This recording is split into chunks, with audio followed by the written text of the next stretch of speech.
Well, welcome back to Just Drive It. As you can see, we're playing around with the Fury. So we're being furious today. Come along with us.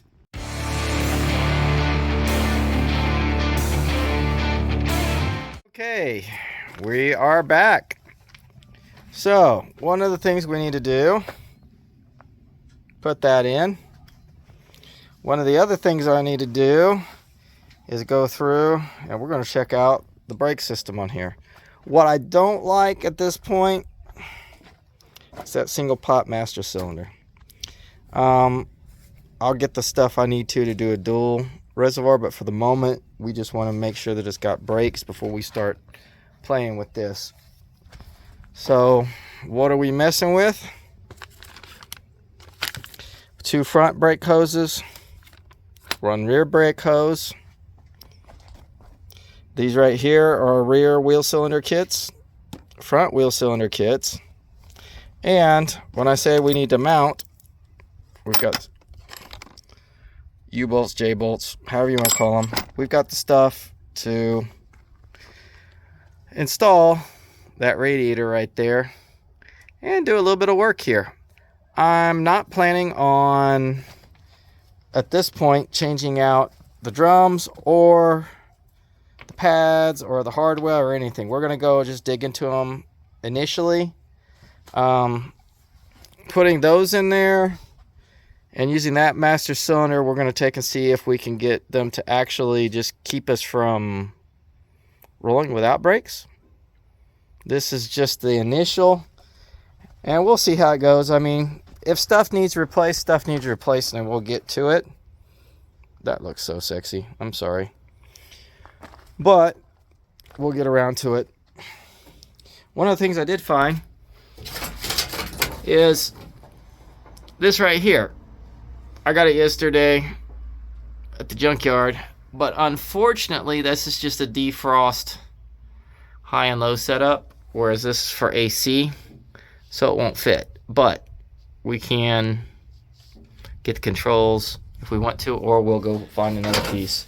The piece I was showing in the shorts for the eyes on this thing, the headlights, this was the piece that we were basically missing on the other ones. We've got an extra one now, and I did pick up an extra one of these, so we'll see where we get to. One of the things that is neat about this is that's the worst portion of the rust in the floor pan. There is a little bit like right there, but the floor pan on this thing is surprisingly solid.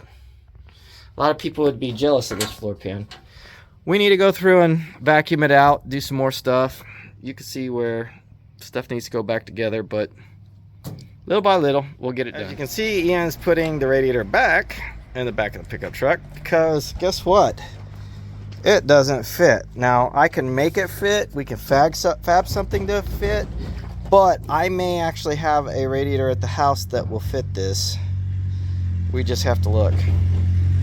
All right, Ian has gotten on here and put a little bit of effort in. We've got the jack underneath ready to go, and he's getting it several. Hold up on that until we get it up off the ground. Okay. He's got the lug nuts loose. I've got it partially supported by the jack.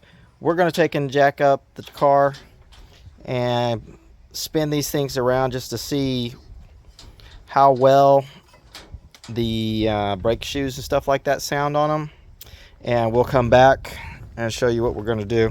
Got a little bit of wind up here. One thing you need to know on these Mopars is driver's side is actually a reverse thread. So even though it looks like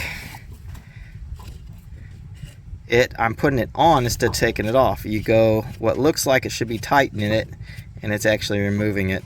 Now this one here, when I spun it, it sounds like it's out of round.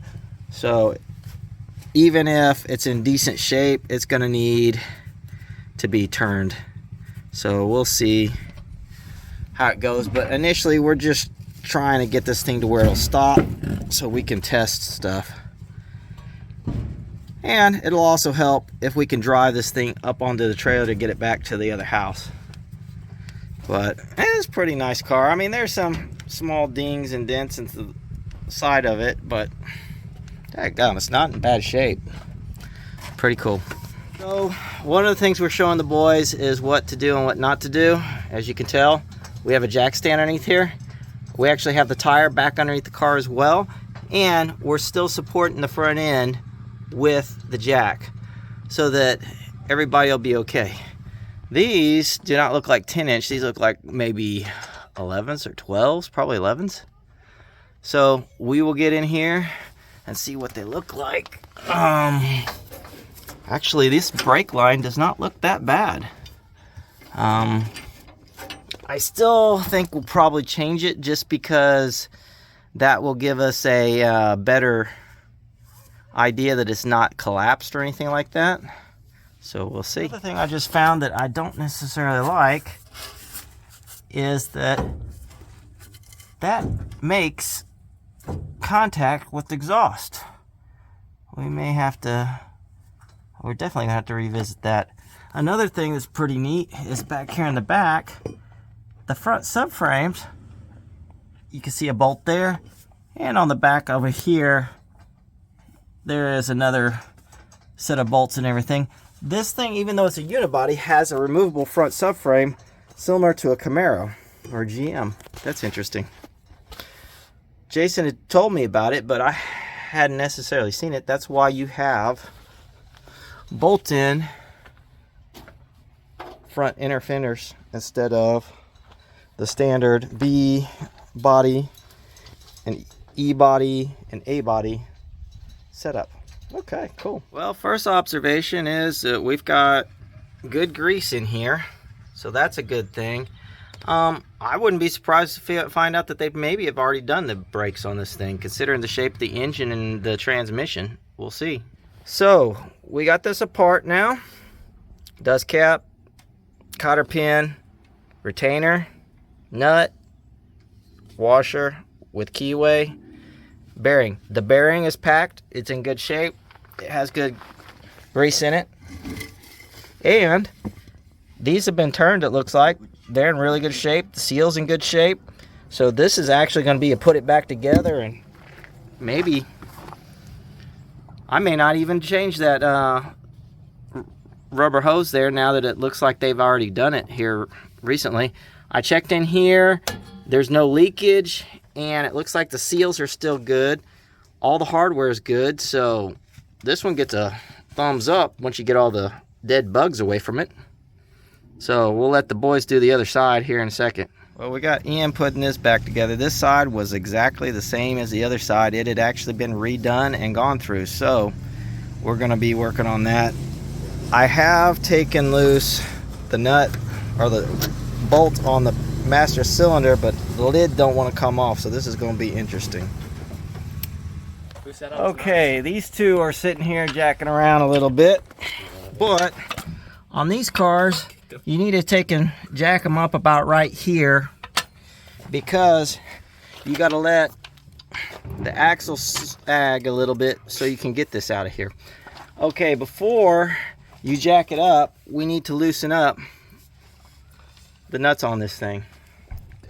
So, okay, as you can see, we jacked it up. Suspension sags, and it drops the wheel down out from the wheel well. Now this is interesting with these bolts right there, right here, here, and here. I'm not sure what those are for. Maybe a trim piece, but we'll pull this off. Okay, drums are looking good on this one. Everything in the back looks good. You can't even see any type of leakage on here, so we're going to leave this the way it is and stop about it. Now, I thought this is neat. This is a little bit different than what you see on the Fords. On the Ford, you have springs here and here, but this one actually has a short end here, and you got this hooked in that kicks down. That's pretty interesting. But you can see everything looks good. We'll throw it back together. Go to the other side just to confirm. And if you look back in there, that hose don't look too bad either. So it'll just be a matter of checking that other brakes over there. All right, there you see how much farther down and inside that wheel well that tire sits. Thankfully, we got plenty of room inside there, and we're good to go. All right, we went through, knocked the lid off, and it looks like we got an empty reservoir. So it's gonna take some brake bleeding to take and get this to work. Here's the lid, screw down. We'll see how it goes. As you can see, we were getting some air out there a minute ago. So, oh, there's another little bubble. It was going bloop, bloop, bloop. There, we'll see what we'll do. Okay, you can see where the fluid's coming out.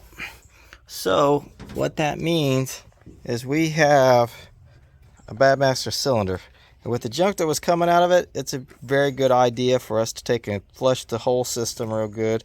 But we are going to a dual circuit setup.